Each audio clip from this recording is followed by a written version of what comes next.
Nah, seperti biasa bakal aku kasih tahu langsung ini inti dari paragraf-paragrafnya itu apa sih. Nah, ini yang pertama, paragraf pertama itu intinya em, rendahnya apresiasi terhadap karya sastra. Ya kan kalian lihat dari kalimat satu sampai akhir kalimat akhir paragraf satu itu dia ngebahas tentang rendahnya apresiasi dari karya sastra, ya kan? Apresiasi atau penghargaan. Rendahnya apresiasi karya sastra. Terus yang kedua, paragraf kedua itu dia ngebahas tentang kritik. Dia bakal memberikan kritik di di kalimat pertama paragraf kedua ini. Kan di situ kan dibahas tentang idealnya tidak hanya sebatas pada mempelajari teks sastra berdasarkan aliran-aliran tertentu untuk dipahami dan diinterpretasikan. Itu kritik terhadap pengajaran karya sastra yang ada gitu. Ada lagi yang mana ya,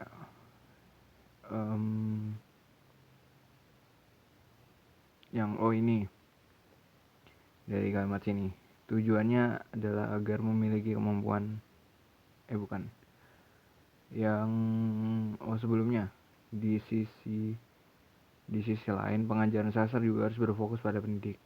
Itu juga kritik terhadap pengajaran sastra kalau yang selama ini itu kurang berfokus pada pendidik gitu loh. Kritik dan saran. Oke, kan ada sarannya juga. Sarannya itu setelah dia memberikan kritik, dia tuh bakal memberikan saran yang sebaiknya dilakukan gitu. Kritik dan saran terhadap apresiasi karya sastra. Apresiasi karya sastra. Nah, terus yang ketiga itu kayak apa ya, implementasi terhadap sekolah, ya kan? Di sini kan fokusnya ke sekolah. Kalau yang atas paragraf kedua itu kan enggak berfokus ke sekolah, tapi berfokusnya ke secara umum pendidikan formal, ya kan? Nah, sekarang berfokusnya implementasi ke sekolah-sekolah gitu. Implementasi ke sekolah. Implementasi dan manfaat ya. Ini kan ada manfaatnya juga di kalimat terakhir. Manfaatnya itu harkat dan martabat bangsa Indonesia akan semakin terangkat dalam percaturan kebudayaan di dunia gitu. Implementasi dan manfaat apresiasi karya sastra. Apresiasi karya sastra. Gini aja. Terus masuk soal nomor 53.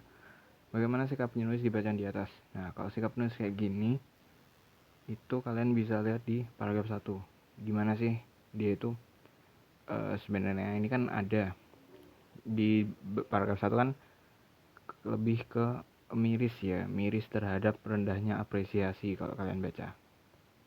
Berarti yang di sini yang mirip mirisnya itu di mana gitu.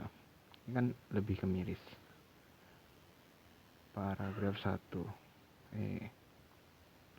Miris terhadap rendahnya apresiasi. Di sini yang mirip itu yang mana? Nah, coba yang A, cemas atau atas merebaknya berita-berita palsu. Jelas nggak, di sini nggak ngebahas tentang berita-berita palsu, ya kan? Terus yang B, antusias untuk memperbaiki proses pengajaran di sekolah. Nggak terlalu antusias juga. Antusias juga salah gitu. Rasa terhadap minimnya prestasi anak bangsa dalam hal sastra. Ini ada kata prestasi anak bangsa, padahal yang di sini yang disorot itu bukan prestasi anak bangsa. dalam hal sastra, bukan ya.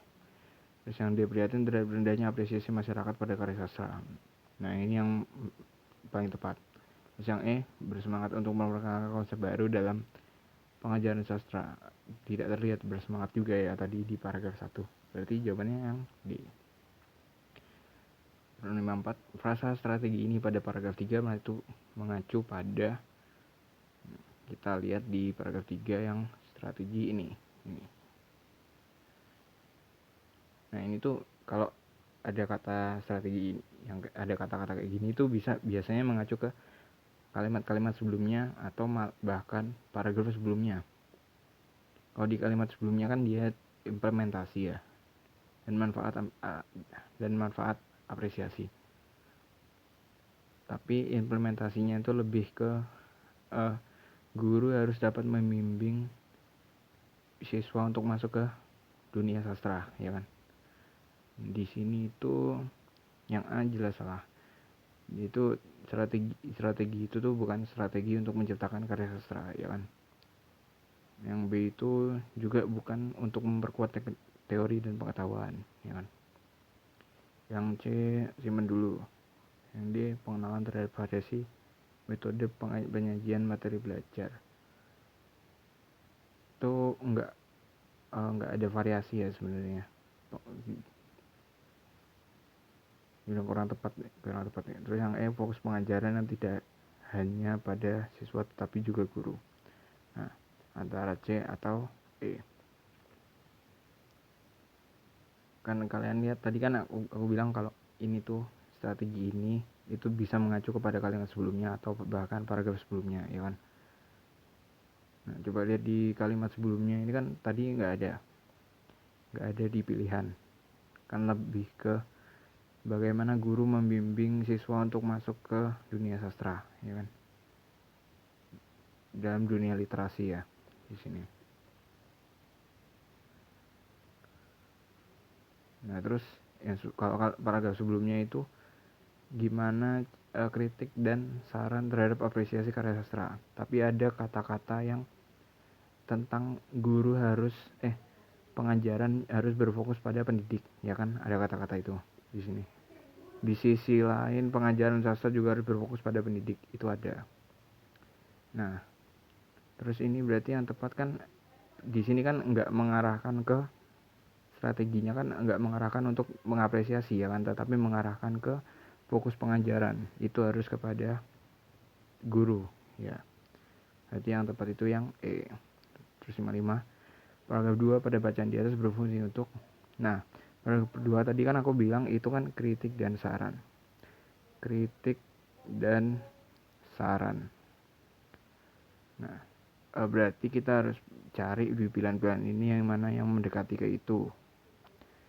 Yang menegaskan kembali masalah yang sudah diperkenalkan sebelumnya kurang tepat, dia nggak menegaskan kembali. Yang B menguraikan implementasi apa saja yang harus digagas beserta kritik penulis. Nah, ini yang paling mendekati. Implementasi itu maksudnya penerapan. Terus yang C menjelaskan perluasan konsep literasi dari paragraf sebelumnya. Ini kan enggak menjelaskan konsep literasi, ya kan? Nah, terus yang D menjabarkan tahap yang perlu dilalui untuk dalam pengajaran sastra. Nah, ini mendekati juga, jadi simpen dulu. Terus yang E memberikan bukti empiris atas gagasan sebelumnya. Kurang tepat juga. Ini enggak memberikan bukti apa-apa dari rendahnya apresiasi karya sastra, ya kan? Nah, berarti antara yang B atau D. Kalau yang D itu sebenarnya kurang tepat. Dia kan nggak memberikan tahap. Di sini menjabarkan tahap ini kan dia nggak memberikan. Yang perlu dilalui itu kurang tepat. Berarti yang benar ya, yang lebih tepat yang B.